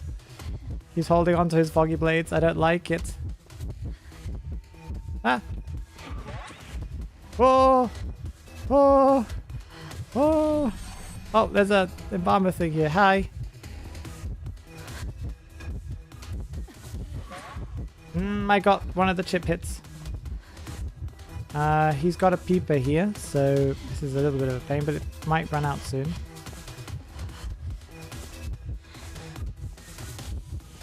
If we can just get him on this side of the wall. Yeah, perfect. Pop, pop, pop, pop, pop, pop, pop, pop, pop, pop, pop, pop, pop, pop.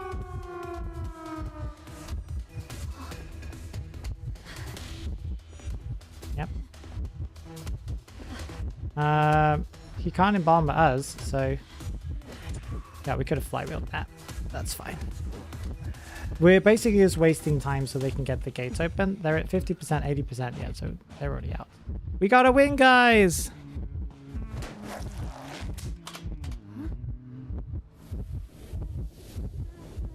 Not like their name is the Ripper. Oh, they had the name the Ripper? Oh, that's good to know. I didn't know that.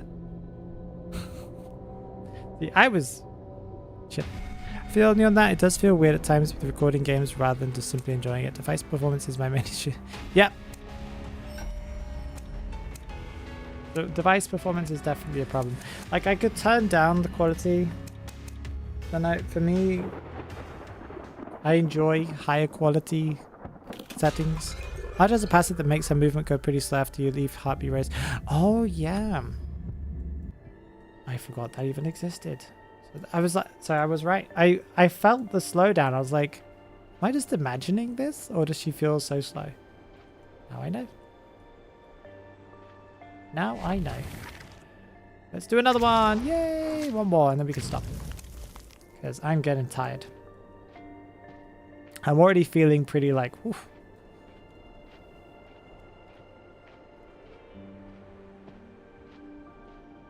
Try playing the good old Ripper, and dang, this new mechanic be something else. Yeah, Ripper is pretty strong these days. Yeah, you can look. You can see if you look at the top. Yeah, okay. How long is it for? That little movement speed decrease.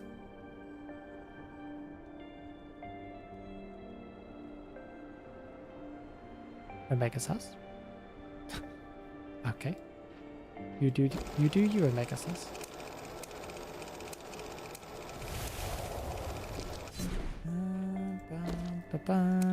We are the miracle. Oh, this is the new pet stuff. This is... Wait, they brought this back? Oh, it's still here. April 3rd. Wait, this has been here the entire time? I thought this thing had ended a long time ago. I'm now coming to learn that that's not the case. We can buy nothing. No, we can. We can buy this. Okay, these cost 90, so yeah, I don't care. Could buy apples. I do love to put at the highest settings for them. I want better frame rate for real. Yeah, I have to balance out just to get the 60 FPS. That I am very FPS sensitive. I can feel when things are not 60 FPS or a consistent 60 FPS. I'm also a person who can instantly tell when VSync is off. And having VSync on does turn on, you know, just add a little bit of power consumption, you know, to your graphics card. But VSync is so necessary in my eyes. The tearing hurts my eyes. 15% slowdown for 5 seconds, yeah. It felt really long.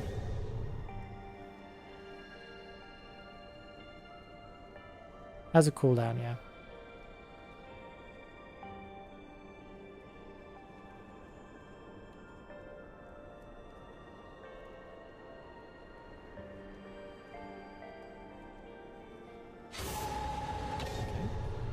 Oh, it's these guys again.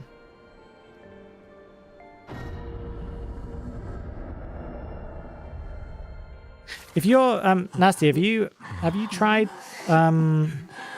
if it's a non-competitive multiplayer game, so you don't get detected by like anti-cheat or something? What is? I've never seen that assistant before. It's a cool picture. If you've have you tried purchasing? It's a very small purchase, but it's called Lossy. One second, what is it called? Lossless scaling. It has like a picture of a duck. It's on Steam. It's very smart. It will improve your FPS. Basically, you want to use it for like story games like you know, like for example, like Elden Ring, right? And stuff like that. So games where you're not playing competitive games, because I'm not sure if anti-cheat would detect it, and you don't want to get banned on a multiplayer game, but you won't get banned, and it won't detect it if you're playing something like The Witcher or whatever it is. What it does is it just adds extra frames in between frames, so you can double your frames or triple your frames. It's artificially adding it, so it's not perfect, but it definitely makes games smoother. Like I've played Elden Ring. And usually I'm at 60, but sometimes when the weather is weird, it drops down to like 45. And it usually, if you set it so it's double, of course, you're getting above 60 most of the time. Whoa! Whoa! I was busy chatting! Rude!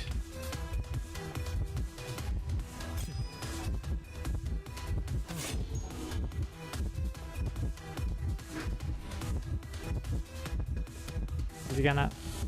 He didn't. Good to know. Who's like...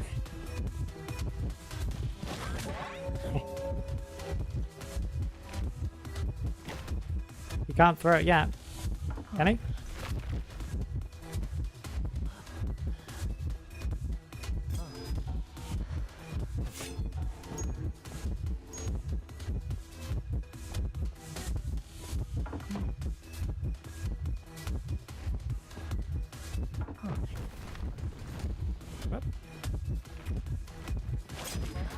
Oh, too slow, too slow. He was already in the attack animation.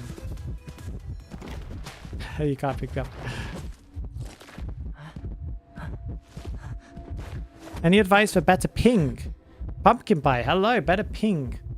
I made a video about this, and I think I have all the best advice in that video. Like my phone and my internet aren't the problem. I don't know what is. Where do you live, Pumpkin? Like, don't tell me your address. Which country do you live in? Or at least which continent do you live in? At least tell me that. And then I'll give you some info.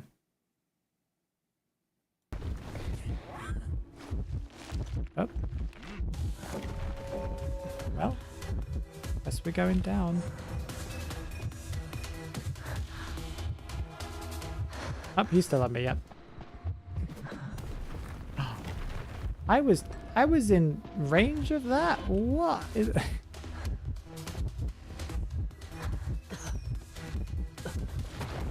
I was in range of like the thing on the ground? That was crazy. I was like trying to stay dead center.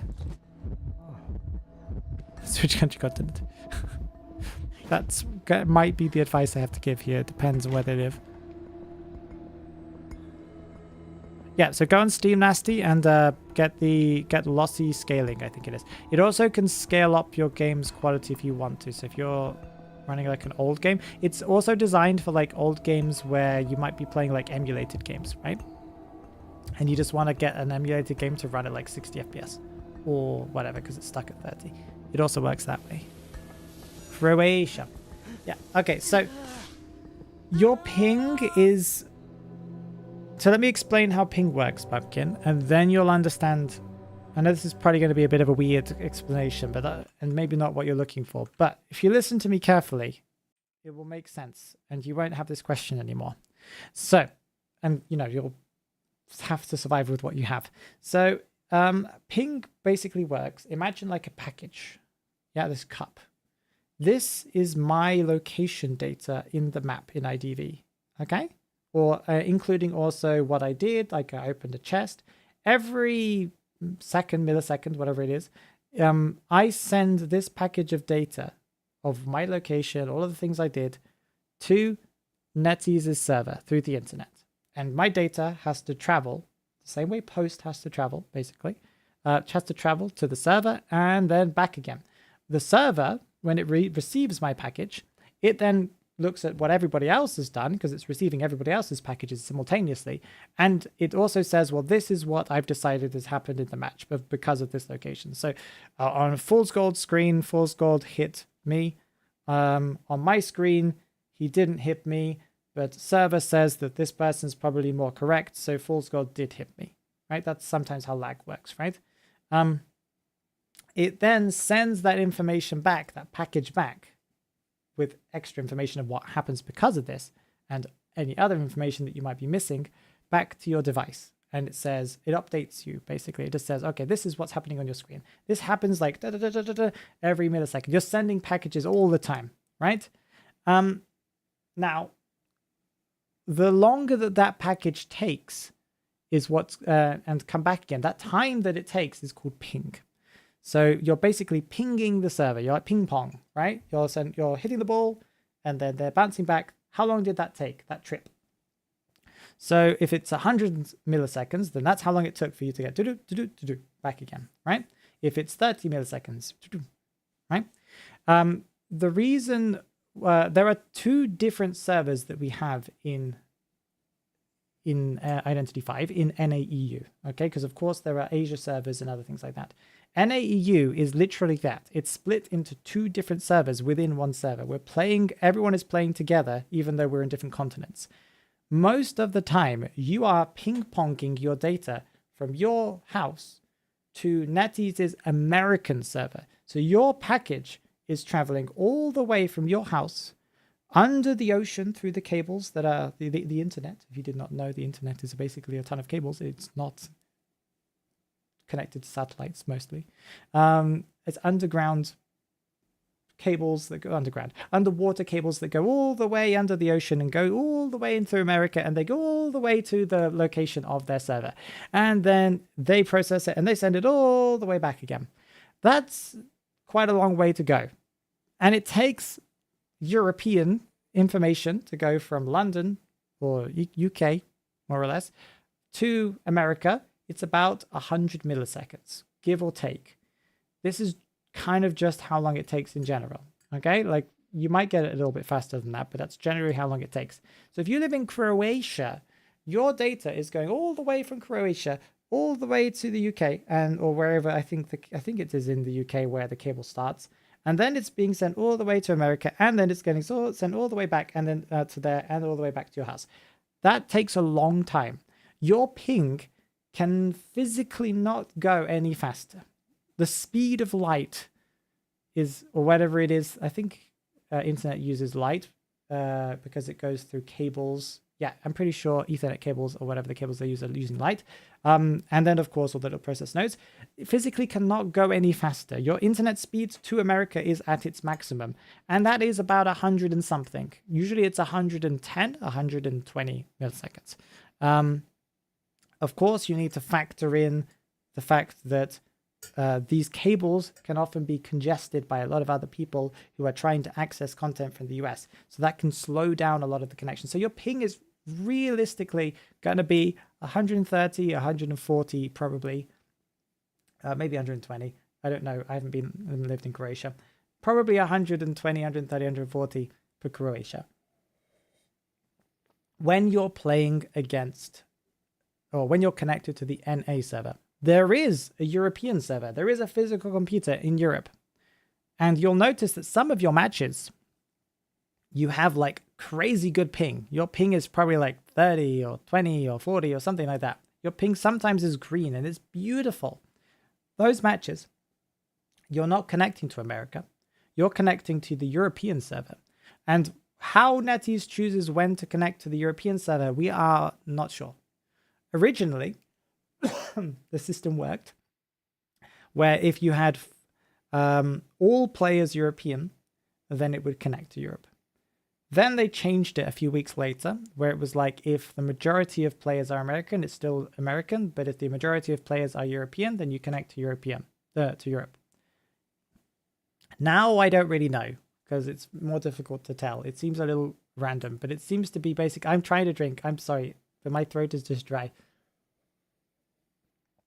But nowadays, who knows how the system works? It seems like it's still a majority thing, or at least a full team. So if you're playing with all Europeans and the hunter is European as well, your ping is probably going to be great. But if it's not, then it's probably because you have some Americans in your match.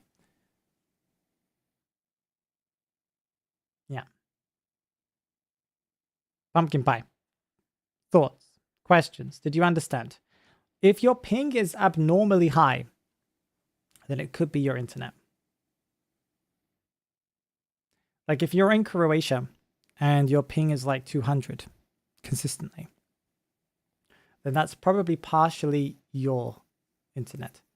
But if your ping is like 120, 130, 140, something like that, then that's, and the majority of time, you know, that's because that's physically how NetEase decided to handle the NAEU server. And I'm sorry that my throat is so dry. So sorry. No problem, Pumpkin. Did you understand it? NetEase servers to be limited at times. That's not exactly how it works. Of course, there is processing time as well, but NetEase is using, I can imagine, pretty decent gaming servers to run things. So it's most, we can't really blame. I think. Oh, another thing that can affect your ping locally is if you are on a congested Wi-Fi. So if you have a lot of people watching Netflix in your building. And yes, this does actually slow down the internet. If a lot of people are watching Netflix, you will notice that your internet is going much slower. That can also happen. But that's mostly your end, not NetEase's end. So you can tell your mum to get off Netflix. And your grandma too. And your neighbor too. I'm gaming, mom. My team has 3 EU players, but it still connects to NA most of the time, yeah. Pumpkin Pie understood it, yeah.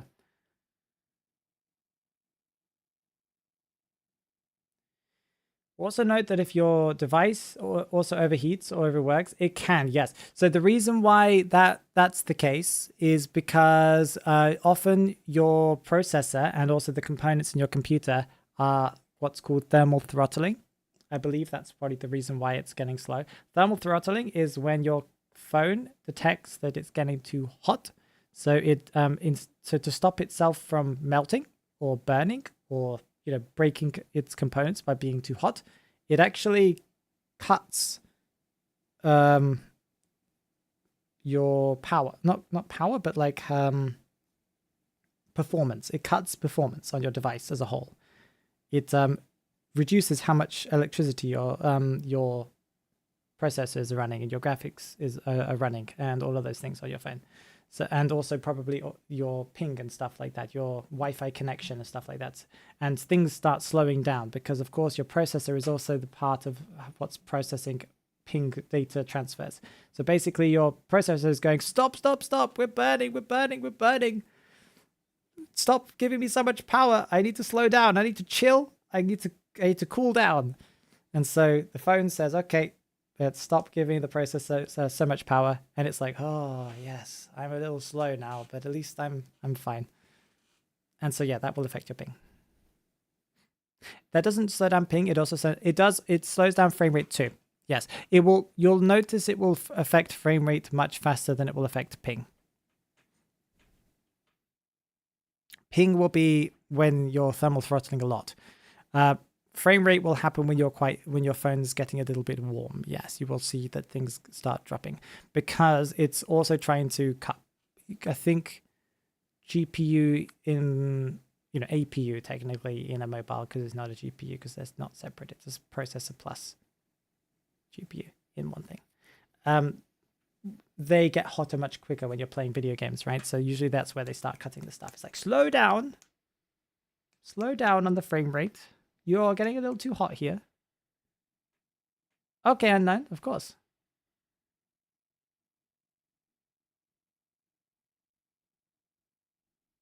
But it can slow down ping in extreme situations when it's getting way too hot. It won't really, if you're on a PC, you probably won't notice that because, most PCs are relatively well cooled.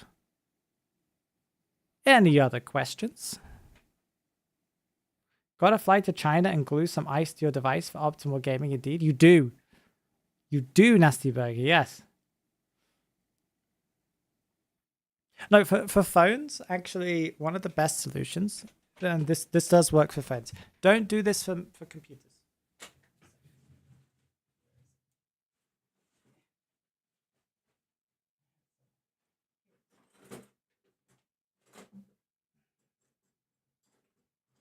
One of these kind of things.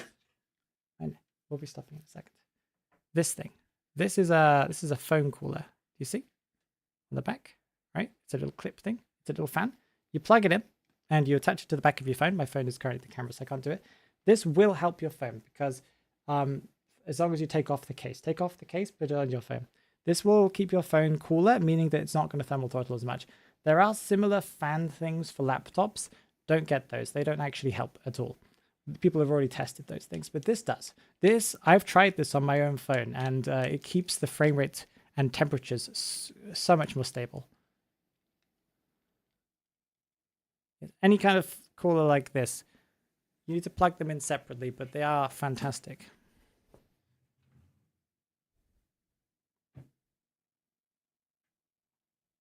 So yeah, if you play mobile, I highly recommend something like that.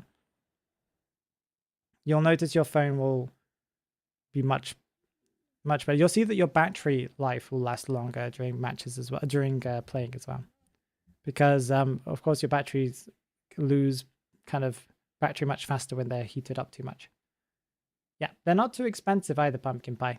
That doesn't affect ping too much, but that will affect your frame rate more, right? A little bit it will affect ping in extreme situations. But yeah, it's fantastic in my opinion. That's why some gaming phones actually have inbuilt like cooling these days, because it does actually help. Because computers, like gaming computers, have fans. Phones do not have fans. So, with one exception. Maybe a couple. Okay, we need to stop here. If you're not already part of the Discord server, guys, then you should go and join it, because you can ping me if you have questions like this. And you could also join my my streams and ask me as well. But we need to finish up. I'll give you guys a goodbye now. So have a great day, everyone. I will see you all soon. And thank you for asking questions about things that I enjoy talking about. Bye-bye. Bye-bye, bye-bye, bye-bye, bye-bye.